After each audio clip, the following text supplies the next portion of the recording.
Bienvenidos a los webinarios de Medical Expo, en donde los mejores profesionales de la salud se reúnen para compartir lo último en innovación y tecnología médica. Sumérgete en conferencias diseñadas para brindarte el conocimiento especializado más actualizado sobre dispositivos y avances médicos. Nuestros webinarios son un punto de reunión intelectual, en el que los expertos líderes de la industria de la salud te guiarán a través de los principales temas y desarrollos del sector de los dispositivos médicos.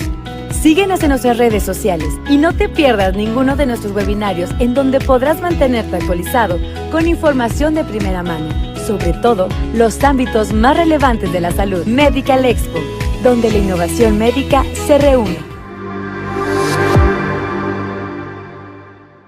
Bienvenidas y bienvenidos, estimada comunidad de Medical Expo. Soy Gabriela Cervantes y me da mucho gusto saludarlos y agradecerles por acompañarnos el día de hoy a este webinario que retomamos después de este periodo que tuvimos de receso. Es un placer contar con su presencia para seguir compartiendo conocimiento y actualización del sector salud. Les invitamos a seguirnos en nuestras redes sociales, donde podrán encontrar todas nuestras actualizaciones, así como más webinarios, conferencias y actividades del área de la salud. Hoy me complace compartir con ustedes un nuevo webinario de Medical Expo. Durante la sesión, recuerden que pueden dejar sus comentarios, dudas, felicitaciones en el chat y al finalizar daremos un espacio breve para responder algunas de ellas por parte de nuestro invitado del día de hoy. Bueno, pues daremos inicio con esta ponencia. Hoy nos acompaña el maestro Óscar Julián Murillo Torres, quien es coordinador de la licenciatura en nutrición de la Universidad Anáhuac Puebla.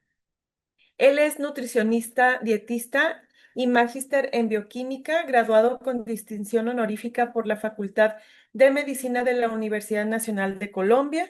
Actualmente es coordinador y docente de la licenciatura en nutrición, así como catedrático de la licenciatura en médico cirujano en la Universidad de Anáhuac Puebla. Cuenta con diversas publicaciones científicas nacionales e internacionales y sus líneas de investigación se enfocan en en el riesgo metabólico, la composición corporal, la actividad apoptótica de propóleos en modelos in vitro de osteosarcoma y asiste en representación de la Universidad Anáhuac Puebla, México, la cual se encuentra posicionada dentro del 2% de las mejores universidades del mundo, con una fuerte compromiso institucional de investigación, innovación y formación de líderes, promoviendo el desarrollo del conocimiento, creatividad para generar oportunidades y contribuir al éxito del país. Y bueno, pues nos complace que hoy nos comparta el tema de técnicas de biología molecular para la evaluación de compuestos bioactivos en osteosarcoma. Maestro Óscar, bienvenido, el público es suyo, podemos dar inicio a su presentación. Muchísimas gracias, a Medical Expo por la exposición, por la invitación y por la presentación em, de este tema. Y pues muchísimas gracias por conectarse a todos los asistentes. Muy buenos días, un gusto saludarles. Pues me siento privilegiado el poder iniciar este ciclo de webinarios del 2026. Y bueno, pues espero que esta conferencia pues sea de su agrado y más allá de ello pues poderles compartir algunas experiencias relacionadas con una de mis líneas de investigación con las cuales yo trabajé durante el desarrollo de mi maestría. Y que bueno, con base en ello es que les voy a presentar el tema de técnicas de biología molecular para la evaluación de compuestos bioactivos de osteosarcoma. Entonces, quiero presentarles cómo vamos a revisar el temario el día de hoy. Vamos a revisar algunas generalidades acerca del cáncer, entre otras cosas, porque pues para quien no sepa, el osteosarcoma es básicamente un tipo de cáncer específicamente en los huesos. Vamos a ver algunos puntos muy importantes y relevantes acerca de la etiología del cáncer. Vamos a ver el planteamiento del problema, es decir, de dónde sale la idea y la importancia de poder evaluar justamente la actividad biológica de los compuestos bioactivos, de un extracto natural que se llama propóleo, que se deriva de el procesamiento natural del polen que hacen las abejas. Entonces vamos a ver por qué es importante ver los compuestos bioactivos como una fuente alternativa y complementaria al tratamiento de pacientes con cáncer. Vamos justamente a revisar cuáles son algunos de esos compuestos bioactivos que son componentes del propóleo y vamos a revisar también algunos elementos conceptuales sobre los mecanismos de regulación del ciclo celular y finalmente les voy a compartir la aplicación de unas técnicas de biología molecular que justamente se ocuparon para poder evaluar la acción o la actividad biológica de estos compuestos bioactivos. Entonces, bueno, primero me gustaría comenzar mencionándoles que como estamos hablando de un modelo de cáncer que es el osteosarcoma, pues primero tenemos que definir lo que es el cáncer. Y les traigo dos definiciones, una del Instituto Nacional de Cancerología de Colombia, a pesar de que es una definición algo antigua, pues se me hace muy acertada y generalmente cuando hablo de cáncer, pues me gusta traerlo a colación. Y esta nos hace referencia a que es una enfermedad que se encuentra caracterizada por una proliferación anormal y desordenada de células. Y eso hace pues que haya un crecimiento descontrolado de un tumor maligno en un determinado tejido u órgano. Les traigo una un poco más reciente en la cual el término de cáncer hace referencia a una definición genérica que cubre un grupo de enfermedades. Entonces hay alteraciones de carácter inmunológico, metabólico, inflamatorio, que pues tiene una connotación sistémica, en la cual pues también se caracteriza por un incremento en el número de células anormales y que incluso pueden invadir partes del cuerpo adyacentes, es decir, se pueden diseminar o es lo que ustedes conocen como metástasis hacia otros tejidos u órganos. ¿Listo? Entonces, bueno, me gustaría mencionarles rápidamente para quienes no estén muy familiarizados con los aspectos moleculares del cáncer, que para o dentro de los factores etiológicos o que desencadenan la aparición del cáncer, tenemos diversos factores. Comencemos primero pues con la evasión de supresores del crecimiento. Entonces, ahorita un poquito más adelante que les muestre el ciclo celular, recuerden que las células, existen dos tipos de células, unas células somáticas y unas células germinales, pero en general las células cuando se están dividiendo, ellas tienen unos puntos de control en el ciclo celular. ¿Listo? Sin embargo, cuando esos puntos de control se pierden, entonces las células se dividen de manera descontrolada. A eso hace referencia la evasión a supresores del crecimiento.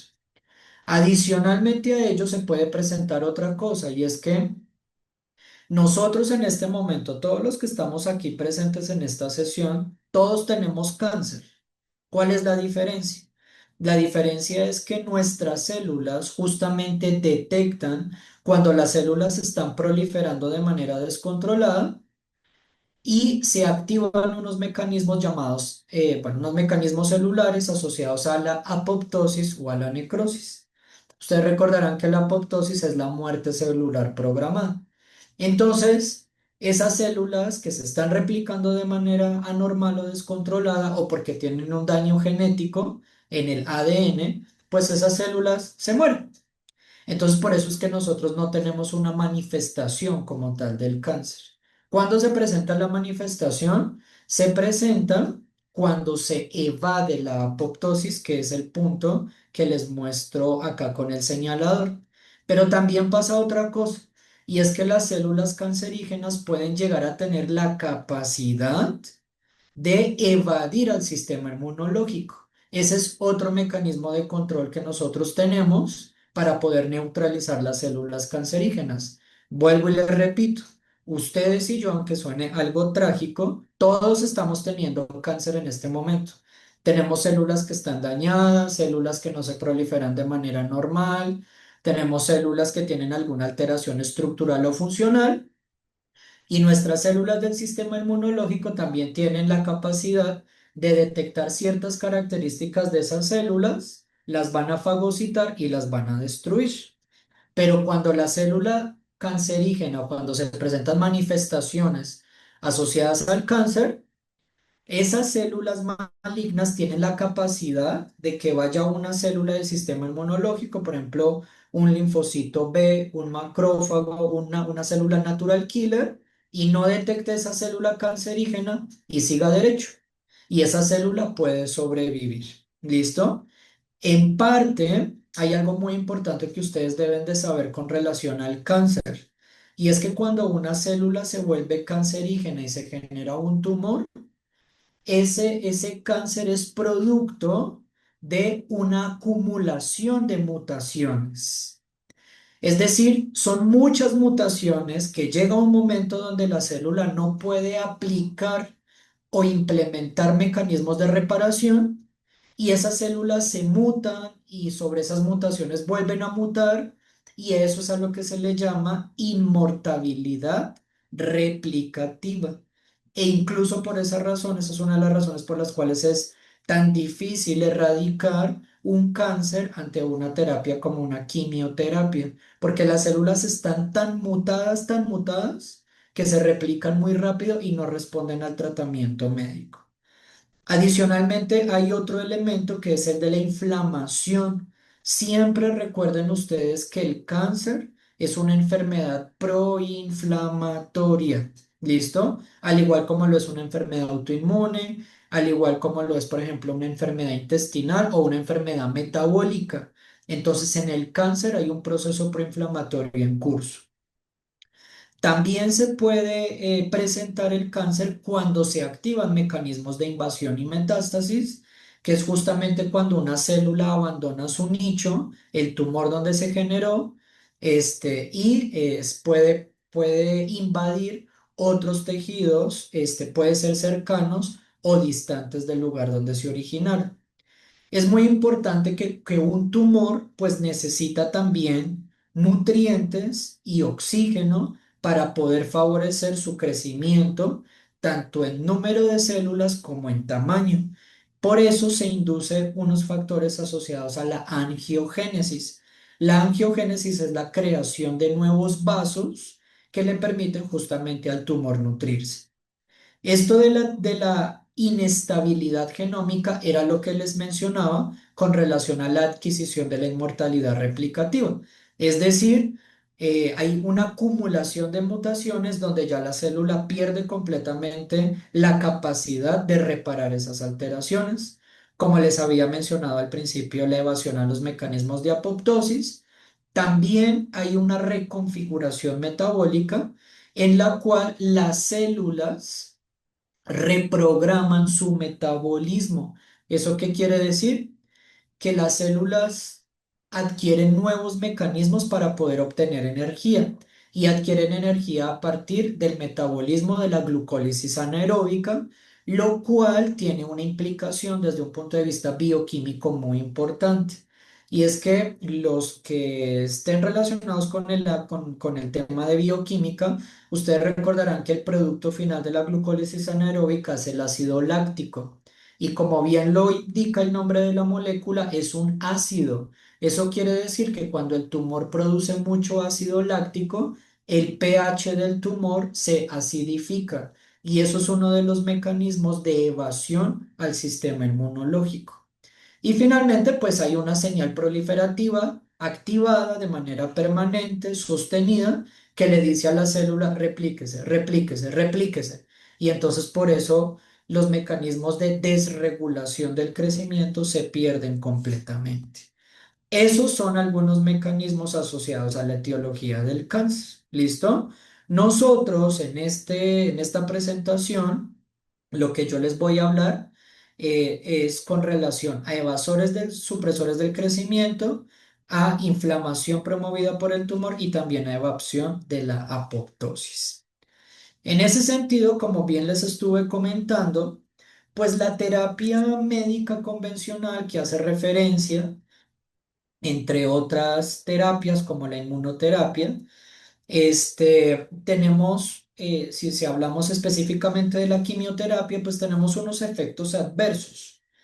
Esos efectos adversos están dados por algo que nosotros le llamamos citotoxicidad. ¿Eso qué quiere decir? Que una quimioterapia es inespecífica. Eso quiere decir que puede atacar todas las células, tanto las malignas como las células buenas. Y específicamente las células buenas que más se ven comprometidas por la citotoxicidad son células que tienen una alta tasa de replicación. Ejemplo de esas células que tienen una alta tasa de replicación son las células epiteliales. ¿Dónde tenemos nosotros epitelio? En la piel, en el cabello, en el intestino. Entonces, por esa razón, algunas de las manifestaciones clínicas de la terapia eh, contra el cáncer, como la quimioterapia, son los vómitos, la diarrea, las náuseas, la resequedad de la piel, la pérdida de cabello, incluso alteraciones hematológicas. Los pacientes pueden desarrollar anemia porque las células hematopoyéticas también son células que tienen una alta tasa de replicación. Entonces, la quimioterapia no solamente está atacando o afectando las células cancerígenas, también está atacando las células buenas y son células que tienen alta tasa de replicación. Otras células que también se ven bastante comprometidas son las neuronas y por esa razón los pacientes suelen también tener síntomas neurológicos, alteraciones en el gusto, pérdida de memoria a veces, etcétera, etcétera. ¿Listo? Y adicionalmente a ello de la citotoxicidad, pues también existe una resistencia a la quimioterapia. Te recuerden que anteriormente les había hablado de la inmortalidad replicativa. Eso quiere decir que las células se vuelven inmortales o se vuelven insensibles al efecto de la quimioterapia. Llega un momento donde la terapia deja de responder. Entonces es muy importante, y no sé si ustedes han escuchado, pero hoy en día es muy importante hacer estudios citogenéticos para poder dirigir la terapia, la quimioterapia, específicamente para ese tipo de cáncer, justamente como una alternativa para tratar la resistencia a la quimioterapia a mediano y a largo plazo.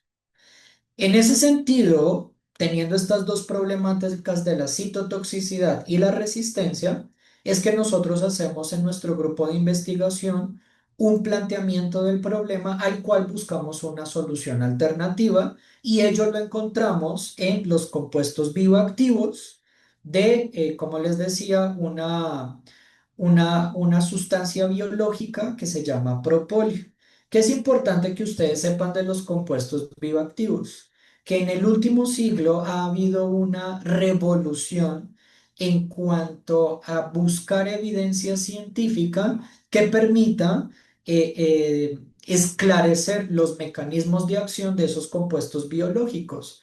Entonces, es muy importante que lo que yo les voy a mostrar, pues debe de tener igual cualquier eh, digamos, efecto que ustedes quieran atribuirle a un compuesto biológico y que más adelante ustedes quieran implementarlo en una terapia complementaria, pues es muy importante siempre que haya evidencia científica. Si no hay evidencia científica, pues va a ser charlatanería, que es lo que yo le llamo, ¿listo?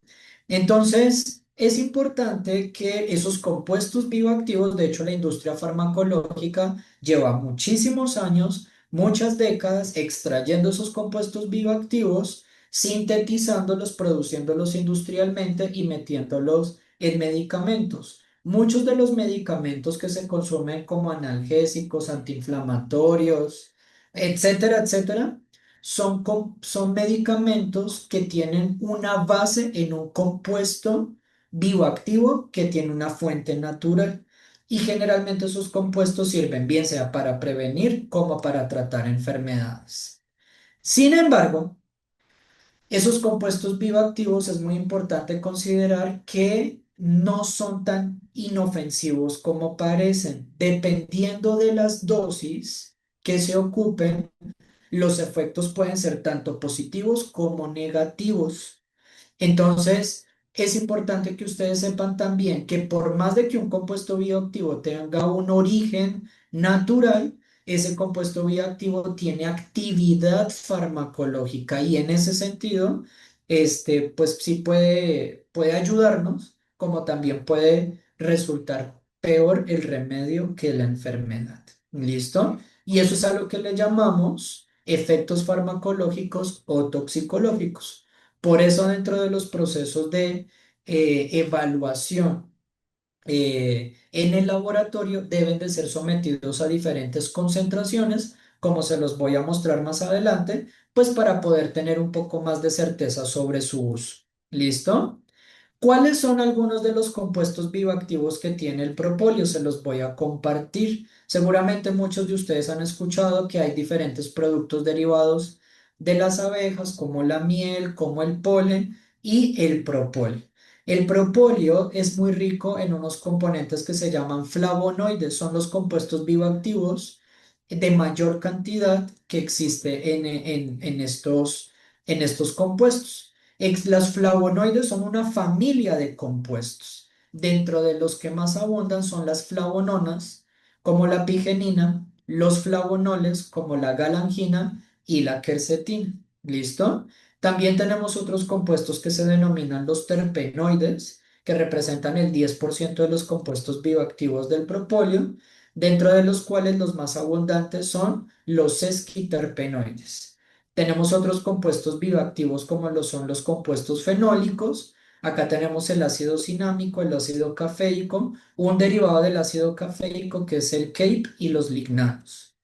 También tiene azúcares dentro de su composición y elementos traza, específicamente minerales como calcio, magnesio, hierro, cromo, zinc y potasio. Es importante que ustedes sepan que la composición del propóleo va a variar dependiendo de la altura, el lugar en donde se produzca ese propóleo, las condiciones de recolección, etcétera, etcétera. Incluso la flora y la fauna que rodee el ecosistema del cual se extrae el propóleo. Estas son algunas de las actividades biológicas que se les ha atribuido al propóleo, dentro de los cuales encontramos actividad inmunomoduladora, antitumoral, antimicrobiana, antidiabética y antiulcerogénica. Y también pues acá les comparto algunos de bueno, cuáles son los estudios que se han utilizado.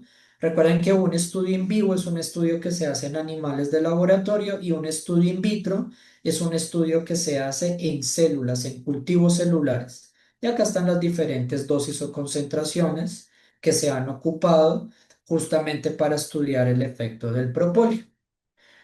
Con respecto al ciclo celular, yo les dije que dentro de los diferentes mecanismos etiológicos les iba a hablar del ciclo celular. Rápidamente les comparto o les recuerdo que el ciclo celular tiene unas fases. La primera fase es una que se llama interfase, que es la etapa más larga del ciclo celular y se divide en estas fases que seguramente muchos conocen, que son G0, G1, fase S y fase G2. Recuerden que la fase G hace referencia a una fase de crecimiento. Crecimiento en inglés es growing, de ahí a que se deriva la G. Y la fase S es una fase de síntesis. Por otro lado, tenemos la mitosis que sigue después de la interfase, la cual se divide en 6 fases diferentes. La profase, la metafase, perdón, la profase, la prometafase, la metafase, la anafase, la telofase y finalmente la ruptura o la división de esas células que se llama citoquinesis. En ese sentido, les comentaba que el ciclo celular tiene algo que se llaman puntos de control o llamados en inglés checkpoints. Entonces, cuando una célula está dañada, no está creciendo de manera adecuada, tiene una alteración, entonces los checkpoints se activan, detienen la división de esa célula y esa célula puede entrar a fase G0 y morirse. Pero en el cáncer, las células evaden esos puntos de control. ¿Por qué se pueden evadir esos puntos de control? Porque los genes que codifican para estas proteínas, les muestro algunas, las ciclinas o las CDKs, que son quinasas dependientes de ciclinas, y otras moléculas reguladoras como el P53. Yo creo que muchos de ustedes han escuchado hablar del P53, que le llaman el guardián del genoma humano. Cuando esa proteína muta, no hay nada que hacer, porque se daña el punto de control más importante del ciclo celular de las células. Entonces las células se replican y se replican. Teniendo esto como base, nosotros quisimos evaluar cómo funcionaba o cómo se comportaban las células cancerígenas cuando nosotros las sometíamos a estos extractos de propóleo. Nosotros quisimos evaluar específicamente el gen que codifica para P21 y otra ciclina que se llama la ciclina D, y ahorita les voy a mostrar algunos resultados. Como yo les mencionaba, nosotros decidimos hacer nuestros estudios en un modelo de osteosarcoma. Yo les decía que el osteosarcoma es un tumor maligno primario de huesos, el cual afecta principalmente el esqueleto apendicular. ¿Qué es el esqueleto apendicular? Son los huesos largos, fémur, húmero, tibia, peroné, etcétera, etcétera. Básicamente, en los huesos hay unas células que son las células mesenquimales, que son células pluripotentes que se pueden diferenciar. Cuando una persona presenta osteosarcoma, esas células mesenquimales son las que mutan y proliferan de manera anormal. El tratamiento convencional en los pacientes con osteosarcoma es tanto la quimioterapia como la resección quirúrgica. Sin embargo, como les mencionaba, pues esta quimioterapia tiene altos niveles de citotoxicidad, por lo que se buscan alternativas complementarias del tratamiento. Lo que nosotros hicimos fue hacer ensayos in vitro. Entonces, desde ahorita olvídense que yo les voy a hablar de qué cantidad de propóleo tiene que consumir una persona para prevenir el osteosarcoma, porque en nuestra investigación nosotros no hemos llegado hasta ahí. Nuestros estudios han llegado únicamente hasta estudios in vitro. ¿Y qué estamos buscando en esos estudios in vitro? Esclarecer cuáles son los mecanismos moleculares a través de los cuales el propóleo, los extractos de propóleo tienen una actividad antitumoral. ¿Listo? Entonces, comencemos les voy a comentar un poquito a grandes rasgos de las técnicas de biología molecular que nosotros utilizamos para poder evaluar el estudio de estos compuestos bioactivos. Nosotros tomamos unas muestras de propóleo de diferentes regiones de Colombia. Hicimos una preparación en extractos de etanol, y lo que hicimos fue utilizar unas muestras en unas líneas celulares de osteosarcoma canino. Son unas células que se llaman OSCA8, ¿sí? Y sometimos a diferentes tiempos a estos extractos de propóleo sobre esas células. Los sometimos en unos cultivos celulares e hicimos unas pruebas de viabilidad celular que se llaman pruebas de MTT y unas pruebas de LDH, que la LDH es una enzima, la lactato deshidrogenasa, y esa prueba de LDH me permite a mí evaluar niveles de citotoxicidad, es decir, las células que se están muriendo, se rompen sus membranas celulares y se libera la enzima LDH. Entre más LDH nosotros encontremos, pues eso quiere decir que más células se están muriendo. En ese sentido, nosotros consideramos tener tanto un control positivo como un control negativo. En este caso, los controles positivos fueron células a las cuales nosotros sometimos a un medicamento que se utiliza comúnmente en la quimioterapia que se llama doxorubicina. ¿Listo? Entonces, ahorita les muestro los resultados que utilizamos los resultados sobre los ensayos de viabilidad celular MTT y los resultados de citotoxicidad de LDH. Pero también les comento de una vez que nosotros, para evaluar cómo se comportaba la expresión de genes como P21 y como la ciclina, nosotros utilizamos una técnica que se llama la QRT-PCR o la reacción en cadena de la polimerasa en tiempo real. Eso quiere decir en español QRT-PCR. ¿Listo? Bueno, les muestro los ensayos de citotoxicidad. Estas son las diferentes muestras de propóleo de diferentes regiones de Colombia y evaluamos diferentes concentraciones desde 10 a 100 microgramos por mililitro en diferentes tiempos. Expusimos estos extractos tanto a 48 como a 72 horas. Básicamente, el resultado que nosotros podemos inferir de estas gráficas es que a mayor concentración del extracto, las células se mueren más rápido ante la exposición a las muestras de propóleo. Con respecto a las pruebas de viabilidad o pruebas de MTT, vemos lo mismo, que a medida en la que va aumentando la concentración, la viabilidad de las células va disminuyendo. Eso se traduce en que las células se están muriendo. ¿Cuáles células? Las células cancerígenas. Se están muriendo cuando se exponen a el tratamiento con los extractos de propóleo. Eso quiere decir que los extractos de propóleo sirven para matar células cancerígenas. ¿Listo? Después de que evaluamos eso, dijimos, ¿y cuáles serán los mecanismos? O sea, ¿qué está haciendo que cuando los extractos entran en contacto con las células, qué hace que las células se mueran? Entonces, lo que nosotros hicimos fue utilizar otro punto de control, y es que no solamente utilizamos células cancerígenas, que recuerden son las OSCA8, sino que ahora introdujimos unos fibroblastos que son células normales.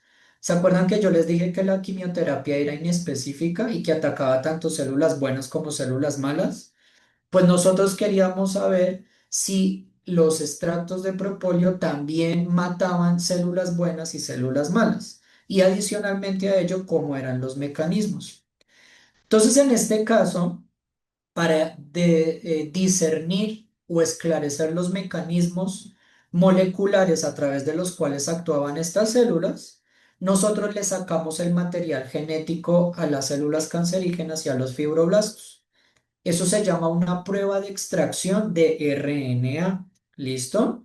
Hay algo muy importante que ustedes deben de saber si algún día hacen investigación, si participan en un proyecto de investigación relacionado con el manejo de células, y es que el RNA es bastante inestable. Nosotros en el laboratorio decimos de manera coloquial que el RNA, o también llamado ARN, se deshace solamente viéndolo.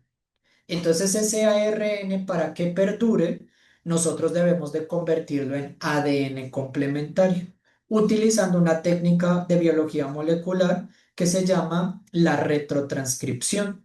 Y eso lo utilizamos con una enzima que se llama la retrotranscriptasa reversa. Es decir, convertimos el RNA, lo convertimos en ADN complementario, y ese ADN complementario se puede congelar, se puede conservar por días, semanas o meses, lo cual nos puede servir para poder realizar nuestros experimentos. Entonces, pues básicamente, después de eso nosotros quisimos saber cuánto material genético estábamos extrayendo de las células, porque si yo quiero hacer un estudio genético, necesito tener material genético suficiente. Por esa razón, yo debo evaluar la cantidad de ARN que hay. Para ello utilizamos otra técnica de biología molecular que se llama electroforesis, y utilizamos una electroforesis con un gel de agarosa. ¿Listo? Y posteriormente a ello, después de que cuantificamos y sabíamos que teníamos una buena cantidad de ARN, ahora sí le hicimos una retrotranscripción para posteriormente hacer ensayos de QRT-PCR. Utilizamos otra técnica de biología molecular que se llama diseño de primers. ¿Qué queríamos hacer nosotros? Amplificar las zonas del código genético que codifican para diferentes genes. El gene B2M, VAX, BCL2, caspasa 8, 9, TNFR1, ciclina D y P21. ¿Qué es eso de amplificar las zonas de genéticas de una secuencia? Lo que quiere decir es, yo necesito saber si los genes de esa secuencia se están expresando o no se están expresando. Todos estos genes que están en esta tablita que yo les estoy mostrando son genes implicados o que participan en la apoptosis. ¿Listo? Entonces nosotros generamos unos gradientes de temperatura a través de los genes de agarosa, y de las electroforesis vimos que estábamos amplificando esas zonas de la secuencia genética, y posteriormente hicimos nuestras QRT-PCRs y después revelamos los genes de agarosa.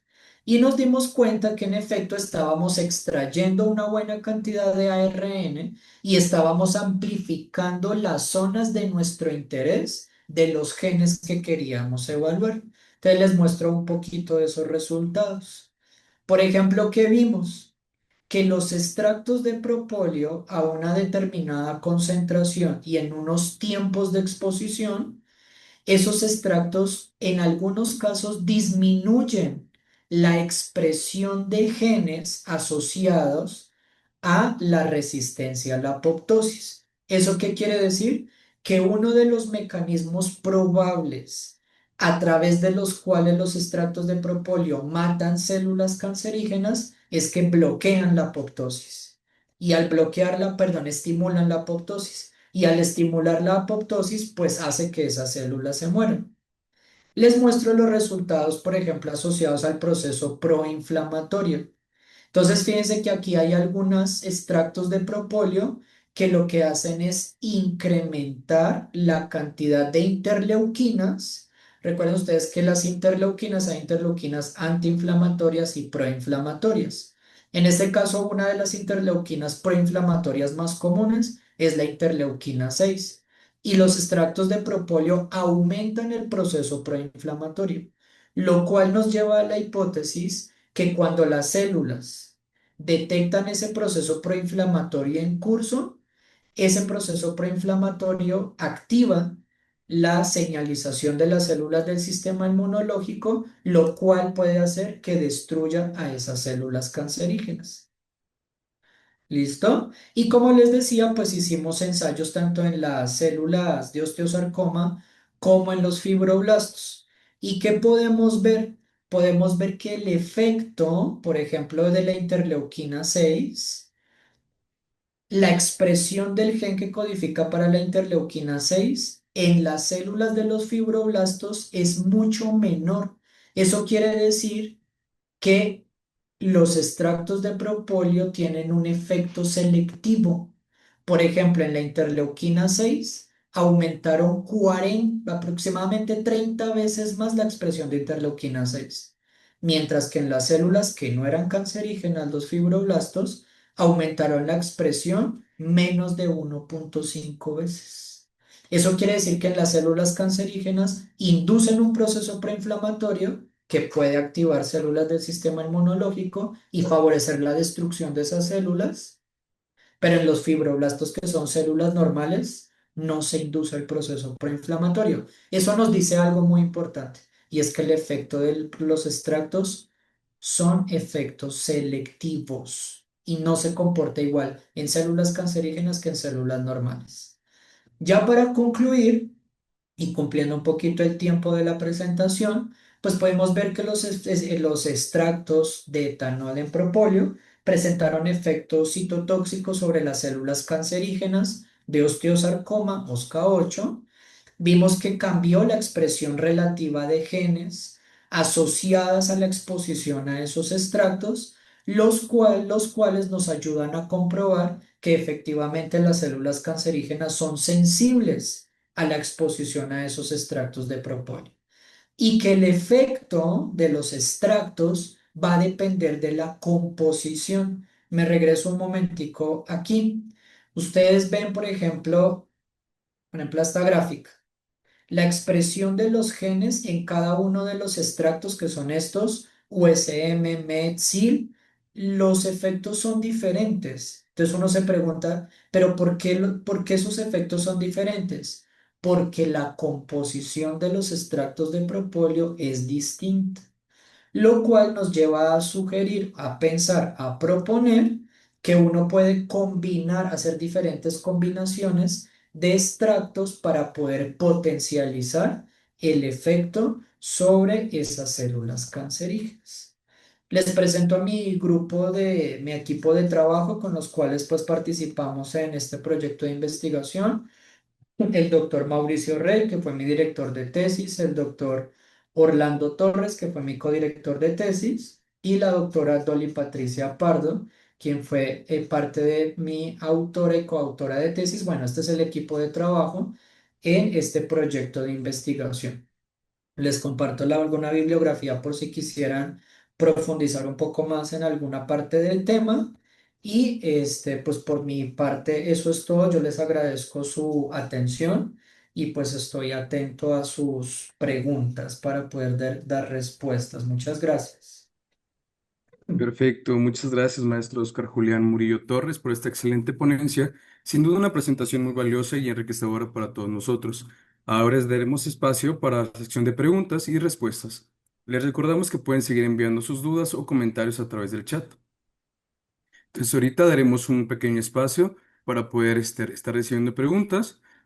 Y en lo que recibimos las preguntas, doctor, qué le parece si nos puede dar una pequeña conclusión sobre este avance? Creo que cada día vamos avanzando en esto de estar innovando como nuevas técnicas y no tan agresivas en cuanto a varios métodos. Y me gustaría como si pudiera dar alguna conclusión para seguir como enriqueciendo esta presentación, por favor. Claro, mira, yo creo que una conclusión muy importante es que siempre que nosotros queramos dar una recomendación, una prescripción, bien sea nutricional, sea médica o sea de cualquier otra área, debe de tener o debe estar sustentado en evidencia científica sólida y suficiente. La evidencia científica sólida y suficiente se presenta cuando uno tiene estudios de laboratorio en la cual uno utiliza diferentes técnicas de biología molecular y utiliza diferentes ensayos para confirmar los resultados. Yo les mostré algunas técnicas de biología molecular que ocupamos, que es algo que le da respaldo al estudio. Si yo únicamente les hubiera, por ejemplo, mostrado técnicas de muerte celular o de viabilidad celular y ya, y con base en eso saco una conclusión, yo podría estar cometiendo un grave error ético y es con poco evidencia sacando grandes conclusiones o grandes resultados. Entonces, les compartí diferentes técnicas de biología molecular, desde técnicas complejas como la extracción de material genético, la retrotranscripción para la conservación, técnicas de la reacción en cadena de la polimerasa, electroforesis, diseño de primers. Incluso hicimos muchos ensayos más que ahorita por tiempo no les pude mostrar, pero hicimos microarreglos, pruebas de caracterización genética y básicamente eso le da solidez a los resultados. Entonces, cuando tú ya tienes suficiente evidencia, ahora sí tú puedes de repente sacar una conclusión sólida, confiable y robusta. Les comparto también, cuando quieran leer estudios para poder ustedes basar una opinión y que tenga respaldo, siempre busquen estudios que sean metaanálisis. Los metaanálisis en la pirámide de investigación son los estudios con mayor evidencia científica. Muy bien, muchas gracias, maestro. Me gustaría preguntarle hasta ahorita qué tal, cómo van con con estas técnicas. ¿Cómo ha visto el comportamiento de estas células? ¿Cómo vamos cómo van con todo este proyecto? Pues mira, el proyecto sigue todavía en estudios in vitro, en modelos celulares. El propósito es tratar de poder hacer digamos que aplicar algunas combinaciones de estos extractos para ver cómo pudieran funcionar mejor, a ver si combinando esos extractos se puede potenciar o no el efecto. Y la proyección hacia futuro es que una vez encontremos una fórmula algo estable, podamos implementarlo ahora en modelos in vivo, es decir, en animalitos. Animalitos que tengan un cáncer y de repente administrar, bien sea por vía oral o bien sea por vía subcutánea, administrar estos extractos para ver si los animalitos responden de igual manera que las células en los cultivos celulares. Pasada esa fase, después sigue una fase de experimentación en humanos. Nosotros aún seguimos en una etapa de experimentación in vitro, en células, en cultivos celulares. Perfecto, muchas gracias. Sin duda, una presentación muy enriquecedora para todos nosotros. Bueno, estoy viendo que no tenemos preguntas, por lo que vamos a dar finalización a este webinario. No sin antes, pues agradecer cordialmente al maestro Oscar Julián Murillo Torres por su valiosa participación y por compartir con nosotros su experiencia y conocimiento sobre este tema importante. También agradecemos a todos ustedes por acompañarnos, por su tiempo y por la interacción en el chat. Recordamos Recordándoles que fuimos 98 personas conectadas. Si les interesara contactar al maestro Oscar, aquí les estaremos dejando sus redes sociales para que conozcan más de él. Les recordamos que su constancia de asistencia a este webinario le pueden descargar en el link que se les compartió en el chat. Si quieren revivir este u otro webinario de nuestros webinarios de dispositivos médicos, visita nuestro canal de YouTube, donde encontrarán este y todos los webinarios del sector salud. No olviden seguirnos en nuestras redes sociales. Los esperamos de la siguiente semana con más temas relevantes para la comunidad de Medical Expo. Muchas gracias a todos por su asistencia el día de hoy. Excelente fin de semana y hasta la próxima. Muchas gracias, maestro. Muchas gracias, un saludo a todos a la distancia y un fuerte abrazo. Feliz Igualmente, viernes. Hasta luego. igualmente, muchas gracias, maestro. Webinarios Medical Expo, en donde los mejores profesionales de la salud se reúnen para compartir lo último en innovación y tecnología médica. Sumérgete en conferencias diseñadas para brindarte el conocimiento especializado más actualizado sobre dispositivos y avances médicos. Nuestros webinarios son un punto de reunión intelectual en el que los expertos líderes de la industria de la salud te guiarán a través de los principales temas y desarrollos del sector de los dispositivos médicos.